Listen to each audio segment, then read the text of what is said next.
Hi நண்பா நண்பி. Schools reopen விஷயமா முக்கியமான விஷயங்கள் பள்ளி கல்வித்துறை அனௌன்ஸ் பண்ணியிருக்காங்க. June 2 schools reopening almost confirm ஆயாச்சு. கண்டிப்பாக ஸ்கூல்ஸ் ரீஓப்பன் பண்ணுறாங்க. ஸோ இப்போ பார்த்தீங்கன்னா ஸ்கூல் ரீஓப்பன் பண்ணதுக்கு முன்னாடி செய்ய வேண்டியவை, ஸ்கூல்ஸ் ரீஓப்பன் பண்ண அப்புறமா செய்ய வேண்டியவைலாம் நம்ம பள்ளி கல்வித்துறை அனௌன்ஸ் பண்ணியிருக்காங்க. முக்கியமாக பார்த்தீங்கன்னா தூய்மை பணிகளில் சமரசம் இருக்கக்கூடாது. வகுப்பறைகள், கழிப்பறைகள், ஆய்வகம், அப்புறம் வளாகம் எல்லாமே பார்த்தீங்கன்னா நன்கு சுத்தம் செய்யணும்னு சொல்லியிருக்காங்க. குடிநீர் தொட்டிகள், மேல்நிலை நீர் தொட்டிகள் இவையெல்லாம் பார்த்தீங்கன்னா கிருமி நாசினி கொண்டு சுத்தம் செய்யணும்னு சொல்லியிருக்காங்க. சமையலறை, பாத்திரங்கள்லாம் சுத்தமாக இருக்கணும்னு சொல்லியிருக்காங்க.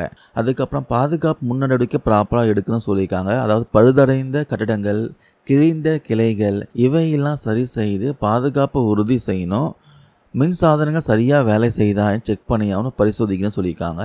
கழிவுநீர் தொட்டிகள், திறந்த கிணறுகள்லாம் பாதுகாப்பாக மூடப்பட்டிருக்க வேண்டும். ஸ்கூல் கேம்பஸில் ஒரு முறை பயன்படுத்தும் பிளாஸ்டிக் பொருட்கள் இல்லாமல் பார்த்துக்க சொல்லியிருக்காங்க.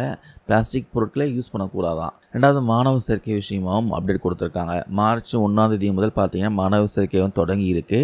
ஸ்கூல்ஸ் ரீஓப்பன் பண்ண முதல் நாளே பார்த்தீங்கன்னா செயற்கை கொண்டாட்டம், அட்மிஷன் செலிப்ரேஷன் நடத்தணும்னு சொல்லியிருக்காங்க. ஃபர்ஸ்ட் ஸ்டாண்டர்ட்லேருந்து 9th ஸ்டாண்டர்ட் வரைக்கும் மாணவர் சேர்க்கையில் நன்கு கவனம் செலுத்தணும்னு சொல்லியிருக்காங்க. ஸ்கூலுக்கு நியர்பை இருக்க எல்லா குழந்தைகளையும் கண்டிப்பாக ஸ்கூலில் சேர்க்க சொல்லி வலியுறுத்தியிருக்காங்க. அதுக்கப்புறம் விளம்பர நடவடிக்கையை ஈடுபட சொல்லியிருக்காங்க. மார்க்கெட்டிங் பண்ண சொல்லியிருக்காங்க. ஸ்கூலுடைய சிறப்புகள் பற்றிய பெரிய பேனர் வைக்கணும். அப்புறம் துண்டு பிரச்சாரங்கள், கலை நிகழ்ச்சிகள் மூலமாக பெற்றோருக்கு தெரியப்படுத்தணும் சொல்லியிருக்காங்க. மாவட்ட மக்கள் தொடர்பு அலுவலரை நாடி செய்தி வெளியீடு செய்ய வேண்டும் சொல்லியிருக்காங்க. லாஸ்ட் இயர் கம்பேர் பண்ணுறப்போ குறைஞ்சபட்சம் 50 மாணவர்கள் கூடுதலாக சேர்க்கும் பள்ளிகளுக்கு பாராட்டு சான்றிதழ் கொடுக்க போகிறாங்களாம். அதுக்கப்புறம் ஸ்கூல் ஓப்பன் பண்ண உடனே பாட புத்தகங்கள், நோட்டு புத்தகங்கள், உணவு திட்டங்கள் இதெல்லாம் ப்ராப்பராக செயல்படுத்தணும். முதலமைச்சரின் காலை உணவு திட்டம் தாமதமின்றி கொடுக்கணும் சொல்லியிருக்காங்க. ஸோ இவை அனைத்தும் பார்த்தீங்கன்னா ஸ்கூல்ஸ் ரீஓப்பன் பண்ணதுக்கு முன்னாடி தயார் நிலையில் இருக்கணும் சொல்லியிருக்காங்க. இது விஷயமா உங்களோட கருத்துக்கள் டவுட் இருந்தால் கமெண்ட்ஸ் கமெண்ட் பண்ணுங்க. இந்த பதிவில் நான் ஷேர் பண்ண அப்டேட் யூஸ்ஃபுல்லாக இருக்கும்னு நினைக்கிறேன். தேங்க்யூ நண்பா நண்பீஸ்.